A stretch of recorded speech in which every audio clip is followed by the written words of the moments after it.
Ya, kembali lagi dengan saya CCPSA Channel. Kali ini saya juga akan tetap masih membahas mengenai masalah Gus Miftah yang viral kemarin ya.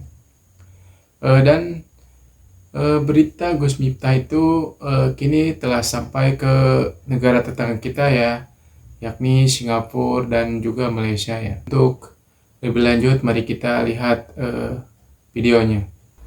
Di Indonesia beberapa hari yang lalu ini riuh rendah dalam media sosial seorang Kiai Gus dalam dakwah dia menghina seorang penjual teh yang ada yang nonton ya. Saya teman-teman Indonesia kirim dan dia jadi viral penghinaan kepada orang yang jual teh ya, yang mana di antara paling miskin.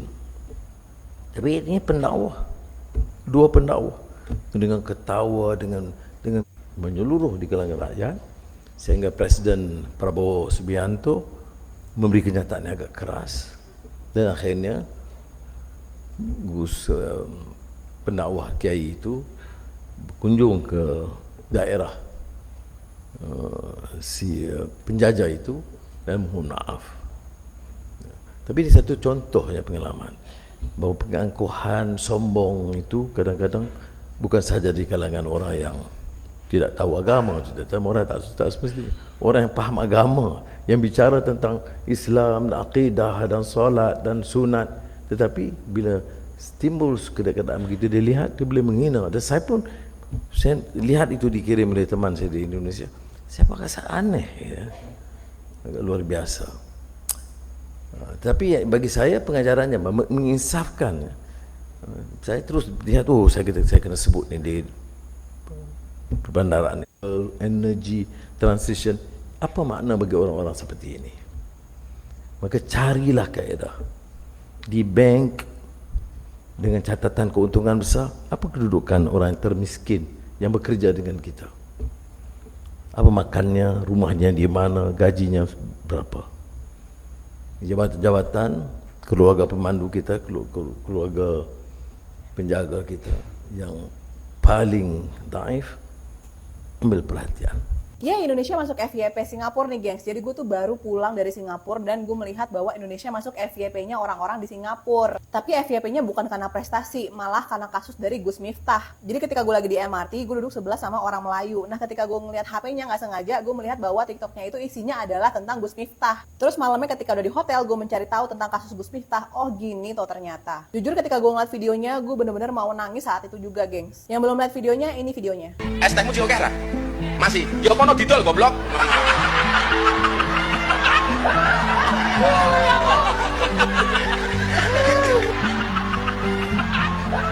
Dolen dhisik, kula rong payu wis takdir.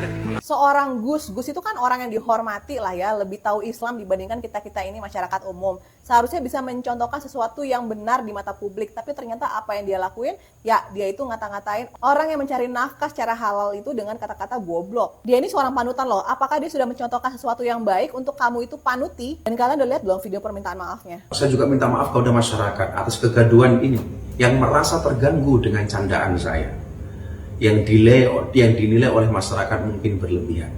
Yang patut kita highlight dari video permintaan maaf dia adalah yang merasa terganggu dengan candaan saya. Yang kedua adalah yang dinilai masyarakat mungkin berlebihan. Karena gue orang komunikasi ya, gue bisa merasakan bahwa ini merupakan video permintaan maaf orang yang self-centered. Dan video permintaan Gus Miftah ini dibuat dikarenakan dia itu abis ditegur oleh Presiden Prabowo melalui Mayor Teddy. Hebat loh, abis ditegur dia langsung bikin video permintaan maaf, abis itu langsung menyambangi rumah dari tukang es teh manis tersebut. Tapi emang ya, kalau Allah itu udah ngasih rejeki, emang gak bakal tertukar sama sekali sih. Setelah disakiti, lalu dia memilih untuk diam, malah mendapat rezeki yang berlimpah-limpah dari Allah Subhanahu wa Ta'ala. Usut punya usut, udah ada 5 paket umroh yang ditawarin ke tukang es teh manis ini. Tapi tambahan deh gengs, ada beberapa komentar di TikTok tuh yang lucu banget. Yang paling lucu komentarnya adalah, candaan dari Gus Miftah itu malah membawa rezeki. Itulah indahnya umat baginda Rasul. Ya nggak salah sih komentarnya, tapi juga nggak benar. Padahal Presiden Prabowo udah pernah ngomong kayak gini. Si pedagang kaki lima tiap kali keluar, dia dorong itu keringat fisik mencari makan untuk anak dan istrinya.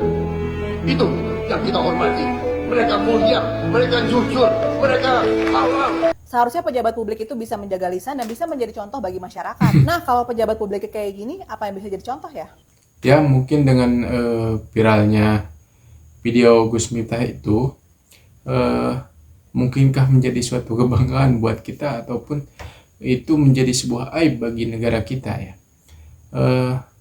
Dan mungkin dari sini kita harus belajar untuk hati-hati dalam berucap, karena itu bisa menjadi sebuah bumerang bagi kita ataupun bagi sebuah negara sekalipun gitu.